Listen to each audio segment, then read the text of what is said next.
do I have permission to record this conversation? Yes, you do. Cool. Okay.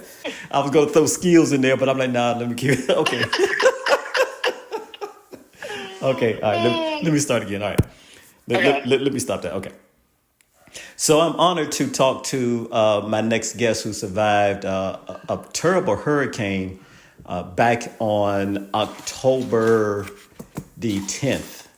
And she survived, thank God. A lot of people survived because I think they took early heatings to get out of the area. And she's in Tampa, Florida. And I happened to retire from the Tampa, Florida area a number of years ago. I was at MacDill Air Force Base and I lived in Valrico. So I want to introduce to you, everyone, Tiffany, who has been a good friend of mine for about 4 years. We actually met on the Friday evening. What was it called, Tiffany? The happy hour event. The happy hour event for all EV owners. It used to be just Tesla owners, but we said all EVs. And so that's how we connected. So first off, thank you for taking the time to speak to us. But I want to get your take on hearing the news that a major hurricane was coming your direction. So what did you do when you first heard the news? So first thing we wanted to know, well, actually, before I even get into that, thank you for even taking the time to interview me.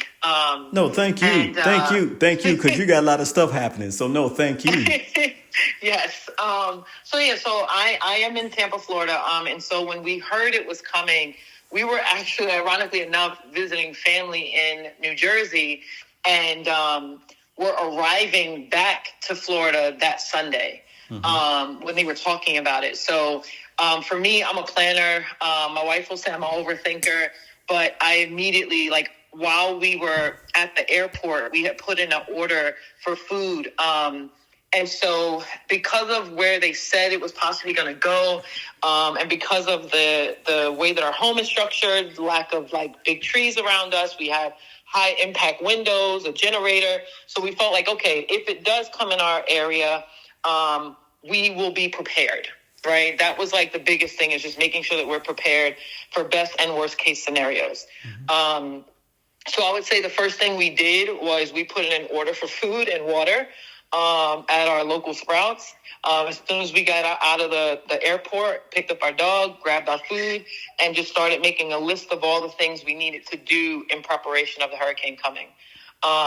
Made sure the generator was working, made sure that, we had sand if we needed sand. We made a list and just started going down the list of all the items. And this is going to be a huge shout out to Dennis Phillips. He's a local meteorologist on ABC 7 News, I believe.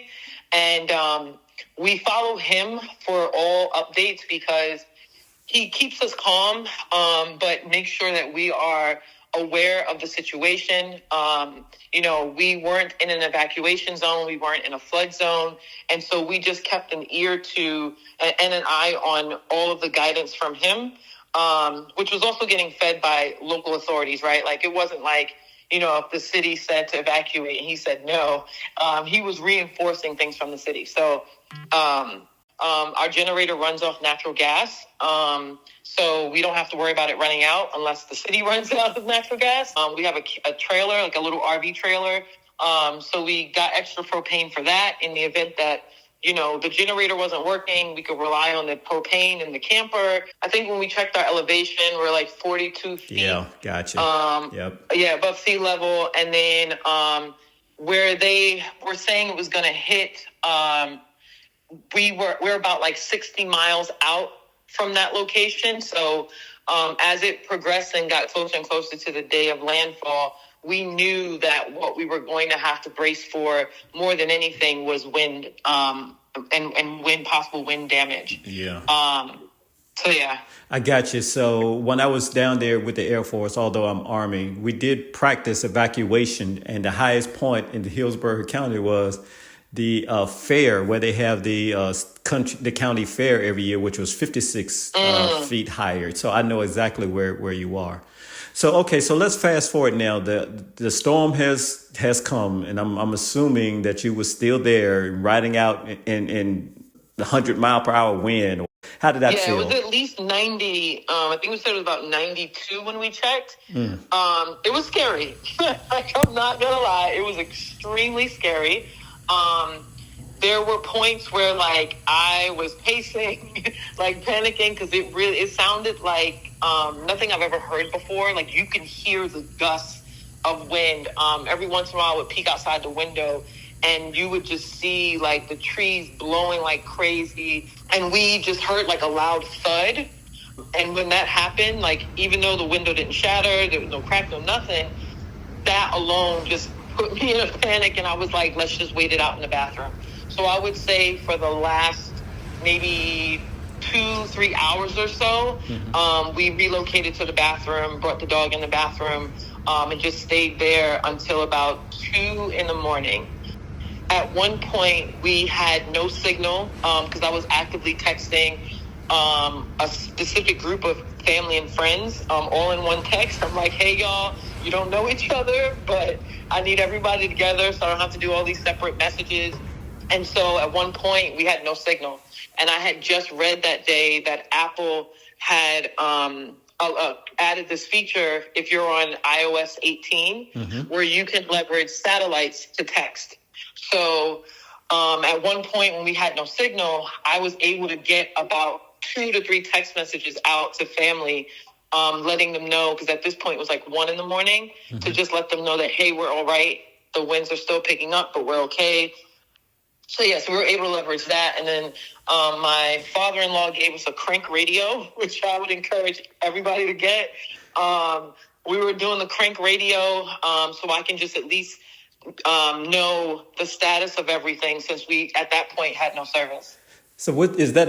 Is that an old school radio where you just use just the batteries? Yeah, like you just cranking it. It has a radio on it. It's got flashlight on it. Right.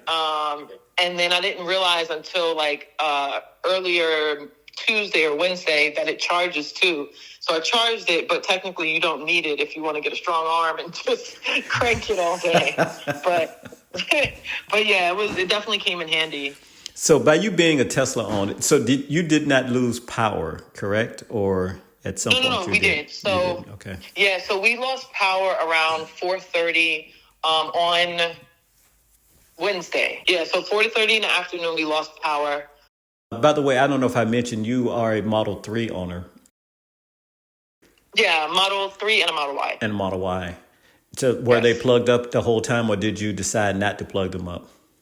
We charged them to 100%, both cars. And we have a charger at home, so we charged both cars at the house. And then we actually relocated the camper and one of our other Teslas to a lot nearby that had like no trees, but also out of precautionary measures. Like if the camper couldn't withstand the 90 mile an hour winds, we relocated the camper to this open lot. So God forbid it tipped, it would not tip on our fence. So we brought it to a lot. We parked one of the other Teslas facing it. And then we actually used Sentry mode to every once in a while check on the camper to make sure it was still upright. Wow. Yeah, so we would have the camera on, and so there's a feature in the app to flash a light since it was pitch black. So we would flash the light while we were looking at it through Sentry mode, and we'd just be like, okay, it's still standing, it's still standing, it's still standing. I know you lost a lot of sleep, and I know... Oh, my God, yeah. I mean, Jesus, I mean, you're like up and just hoping for the best. And so Correct. when the sun came out, you did not have... You took photos, I think, of a tree that fell on your fence. Is that correct? Thankfully, the only damage that we had at home was our neighbor's fence fell over. But, you know, like I said, no damage to our home, really. We had one of our carport legs separated from the base. So we have to get that one carport leg replaced, or maybe the entire thing. And then, like I said, my neighbor's fence. In the neighborhood, though, when we woke up, and I know that they say don't immediately go outside, so we kind of waited a little bit. But when I actually went and started walking the neighborhood, it was very sad. It was devastating to just see. And granted, it wasn't as bad as other places, so I'm definitely not taking away from what others have experienced. but it was just to see like trees on top of people's homes, just things uprooted. It was pretty bad. Right. So have you been, so you walked around, have you driven away from your home? Because I'm pretty sure that some stores are not functioning or they're not open. Or how's that looking for you right now, 2 days after the hurricane hit? Thankfully, we haven't had the need to go to the store, but we did go drive to my in-laws, because my in-laws, who are much further out from us, and ironically enough, we were going to evacuate to their home just in case, but they are without power still. Unfortunately, they have little to no cell service. And so we ended up going there to just make sure they were still okay, and didn't need anything. And, while we were driving, we saw, areas that looked like they had been flooded at one point. We saw extremely long lines at the gas stations, extremely long lines for food. It was really sad to see, too, because there were people asking for bread. So while we were on the road, like I said, we just saw really long lines for all different types of things, whether it was a store and the parking lot was full, gas stations. I just read a post earlier today where someone said they were waiting in line for 2 hours for gas, only to find out they didn't have any. Wow. What about supercharging? Did you see anybody trying to charge or not charge or? So to be honest, I have not even gone over by them, or if we did drive past them, because we weren't intentionally looking for them. I can't really tell you if the superchargers were full or not full. I probably will just go swing by and just see if they happen to be working, if the lines are long, because I am curious now. Yeah, I am too. But I can't really tell you about them because we weren't intentionally looking. We were just kind of beelining it to the in-laws and headed back home. Right. So there's not standing water where you are right now, or in your in-laws' No. place? Okay. All right. No. Okay. Well, again, I know, like you said, when I texted you the other day, you said you was tired. I know you was tired because a lot of people were just texting you all the time, getting status update. And I thought about you immediately when it hit. So I'm glad you are doing well. Hopefully we will meet in person one of these days. Yes. Yes. It's been a long time. We need to meet in person. But I agree. I appreciate. Tell your wife I said hello. Tell her happy that both of y'all are really. It feels like I know her too because I've seen her a few times on some of our meetings. But yeah. But I really appreciate you taking out the time. Thank you for just hanging out with me for a few minutes. Okay. Yeah. Thank you. All right.